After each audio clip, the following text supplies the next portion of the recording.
Okay, guys, a small muse on narcissistic projection. What is projection? A narcissist, I'm scratching my nose, sorry. A narcissist has a need to externalize their inner shame. They don't feel guilt because they don't do anything wrong. They're never wrong. They're divine. Every word that they crap from their mouth is worthy of praise and honor and glory, and they're never, ever wrong. Now, I believe it was Richard Grannon, the Spartan life coach, that pointed out a very interesting concept. When a narcissist puts you on a pedestal, you're so wonderful, you're so great, so that your words are important to them. When you're telling them compliments, they're getting the rush off of it. But then when something goes wrong, or you disagree with them, or you might just say, hey, he might say, let's take a left turn here, and you say, I prefer to take a right. You take a right. Oh, that's all right, but they're sitting here raging under their breath. You must be punished with it. You will not defy. Then they're going to seek revenge, right? They're going to seek revenge. They're going to make you pay. You must be punished at all costs. For something simple like that, all right? They don't feel guilt because they're never wrong, but they do feel shame. Back to what I was saying about Richard Grannon, he makes an interesting point. When the narcissist has idealized you as the most wonderful thing in the world till you commit to some narcissistic injury like disagreeing with him on what the best movie is, or simply liking a different flavor of Kool-Aid than he does, and he wants to punish you, then all of a sudden he devalues you in his own broken, in his own mashed potatoes up here, and they go dysfunctional. And all of a sudden you're stupid. He'll reverse the assessment. When you're very smart, and you're giving him praise, you disagree with him, and he wants to punish you, and all of a sudden in his upper mashed potatoes, you're very stupid. You're very brave. Oh, you're very brave when you're feeding me good supply. When you're not, you're a coward. When in fact, that's interesting, he's projecting his own cowardice. He's afraid to face himself. He's afraid to face the world. That's why he has to make up these fake personalities. But Grannon was saying that it's interesting. In one situation, you have the idealization, where you are the target, and the narcissist has completely got you up on a pedestal and telling you how wonderful and great and smart and awesome you are. But then there's the narcissistic injury, then all of a sudden, yarg, and then arg, arg, and then there's the devaluation. You're stupid, uneducated. They won't even listen to what you say. Hey, nope. Hey, but I think, nope. I remember that's what my narcissist did to me. He would tell me how bad life was, how horrible everything was in the world. And I was saying, well, some things might get better. He'd come out, he wouldn't even let me finish. No, it won't. Nope, everything's terrible. Nope, because I said, there's just idiots. But anyway, a narcissist in their own mind is never wrong. But here's the problem. Law of non-contradiction 101. In philosophy, we have something called the law of non-contradiction.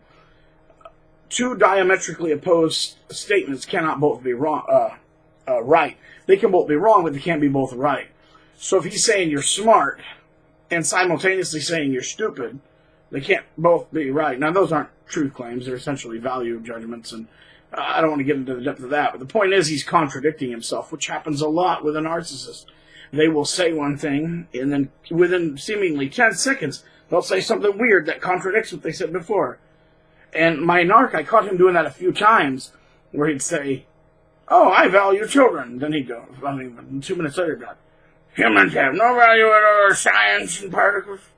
And then we saw the horrified look in my face, like, oh my gosh, you actually said it's have no value. He knew the mask was slipping, and he's like, oh, I just say these things. Well, yeah. But what he's doing is the mask was cracking, and the real monster was coming out. When, he tries to say, oh, I love children, so that he's seen as a good, noble, wonderful, but the truth is he's saying, if all these children die of cancer, we gotta save this is wonderful, we gotta save the planet, dead children are good. But then all of a sudden he notices everybody's looking at him, and he's like, well, I'm real compassionate. You'll see that. You'll see that sort of contradiction. They know they're screwed up, and they have this inner shame, never guilt. They're always right, even when how can they be right?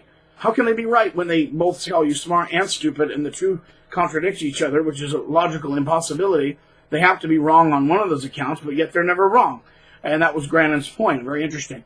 But they know that they're all miswired and messed up, and they will project all their toxic diarrhea onto everything around them and everyone around them, because they don't want to internalize anything. So, they'll go off the nutty wagon and then turn around and go, you need psychiatric help.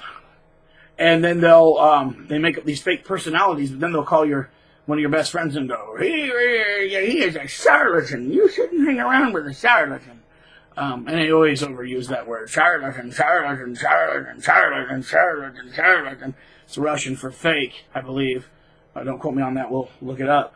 But the point is that when a narcissist is spitting venom at you and telling you all these horrible things about yourself, listen very closely to what they're saying. Don't internalize it. You know, they're just throwing crap at everything. I mean, it's like an angry bull in the ring. Whoever's in front of them is going to get it. It's not personal.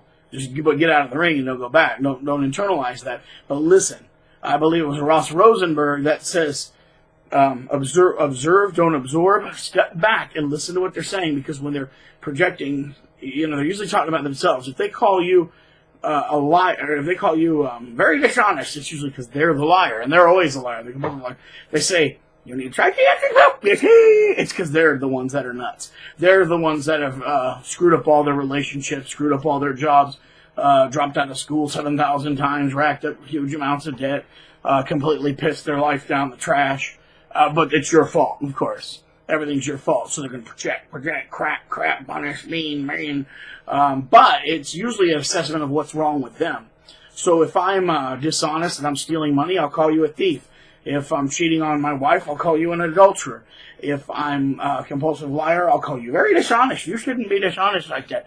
But what it is I'm taking the worst traits of myself and putting it out on you and then beating you because I don't like that about myself. But yet I don't want to change that because it makes me unique and special and above these inferior insects.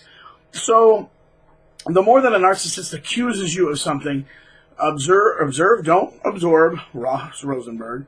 But listen very, very closely from a very objective standpoint and realize that every bit of poison they're spitting out their mouth is usually you're talking about themselves and the crappy, disordered, broken person they are, putting it on you and kicking it. You must be punished. And by the way, you are responsible for every failure in their life. They will always blame everybody else. They will never accept responsibility for their own action. If they take if they take your fist, and a lot of narcissists, most of them are into emotional abuse and verbal abuse, but they'll pretend that they're like they'll hide it behind a compliment. You know, oh, you really need to lose weight because I'm concerned about your health. You see, what they're really saying is I'm getting a hit out of calling you fat loser. But I don't want to be. I would never be a bad guy. I'm so wonderful. I'm ashamed. I'm concerned. See what I'm doing? Is that they're actually hurting you on purpose. Now there are, of course, you can actually try to help somebody lose weight because you are concerned with their health. But that's not what it is with a narcissist. A narcissist likes to make some underhanded jab and turn that blade and throw some salt and then come out being, I am a saint. Look at the halo on my head. I'm perfect. But I'll hurt you again. You must be punished. Oh, yeah, you'll burn in hell. But I would never wish that on you. Even though I do, I wouldn't. Yeah, you getting it? It's nuts. And you people who've dealt with it know. You know what I'm talking about. It's not funny, but we can step ourselves outside of it is really weird. They need to make a musical about these nutcrackers. Anyway, so yeah, don't ever take it personally.